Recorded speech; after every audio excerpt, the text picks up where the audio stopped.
හරි. එහෙනම් ඔන්න පුතේ අපි මුලින්ම 2016 LKS 10න් ආපු එක බලමු කොහොමද කියලා. ඉසුරු පොදු සමාගම 3:31න් අවසන් කියලා කියනවා. හරි. 3:31න් අවසන්. එහෙනම් ඔන්න අවුරුද්ද මොකක්ද? 2015 4යි 1 16 3යි 31. ඕක තමයි. හරි. මේක තමයි කාල සීමාව. ඊළඟට කියන අධ්‍යක්ෂකවරුන් 6යි 15. ඔන්න ඕක තමයි අපිට වැදගත්. හොඳේ. දින දෙක 3:31යි 6යි 15යි.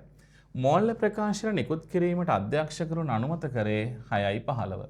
ඒ දිනේ ඉතාමත් වැදගත්. හරි. මෙන්න සිදු වුණ දේවල්. අහන්නේ මොනවද? අපෙන් අහන්නේ නොගලපන සිද්ධීන් මොනවද කියලා අහන්නේ. අපි පුරුදු වෙනවා එක එක සිද්ධීන් වලට ගලපනවා නම් හරියක් දානවා, නොගලපනවා නම් කතරයක් දානවා. එහෙන් පුරුදු වෙන්න.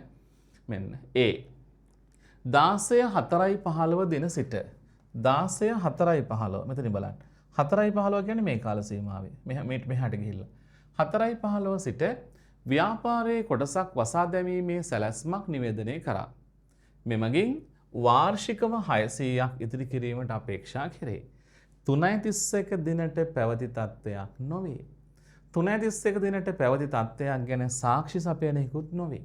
එහෙනම් මෙය කිසිසේත් ගලපන සිද්ධියක් කියලා ගන්න බෑ.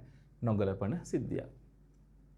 B 1000ක අලාභයක් ජනනය කරමින් 4:20 කියන්නේ 3:31න් පස්සේ ප්‍රධාන නිෂ්පාදන පිරියතයක් ගින්නෙන් විනාශ වුණා. අන්න 3:31න් පස්සේ ගින්නක් හටගෙන තියෙනවා. ඒ ගින්න හින්දා යන්ත්‍රයක් විනාශ වෙලා තියෙනවා. ඔන්න හරිනේ. එහෙනම් ඒක නොගලපන සිද්ධියක්. C 4:30 කියන්නේ 3:31න් පස්සේ සිදු කළ ණයට විකුණුම් නිසා. අන්න සිදු කළ ණයට විකුණුම් නිසා. එහෙනම් ඒකෙන් පස්සේ තමයි ණයට විකුණුම් වෙන්නේ. ඔන්න මේ වගේ එකක්. සිදු කළ ණයට විකුණුම් නිසා ඇති වූ 750ක ශේෂයක් සහිත ණය ගෙතියා 5:30 ඒ කියන්නේ මේ කාල සීමාව තුළ බුන්වත් වුණා. දැන් අර ණය ගැති දැක්ක ගමන් වාට හිතෙනවනේ ඒක ගලපනවා කියලා නෑ. එහෙම වෙන්නේ 3:31 දිනට ඉඳපු ණය ගැතියෙක් බුන්නත් වෙන්න ඕන. මේ ණය ගැතිය 3:31 නැහැ. එයා 4:15 ඇති වුණේ. 4:30 ඇති වුණේ. 4:30 කියන්නේ 3:31න් පස්සේ පැන නැගුණු තත්ත්වයක්. එහෙනම් පුතා මේක නොගලපන සිද්ධියක්. නොගලපන කියන්නේ මේ අවුරුද්ද ගලපන්නේ නැහැ. D 6:15 6:15 කියන්නේ මේ අන්තිම දවසේ. සාකෝ හිමියන් සඳහා ලාභාංශයක් යෝජනා කරනවා. ඒක 3:31 තිබුණ තත්ත්වයක් ගැන සාක්ෂි සපයන්නේ නැහැ. එහෙනම් නොගලපන සිද්ධියක්.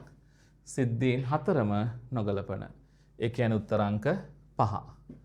ඔන්න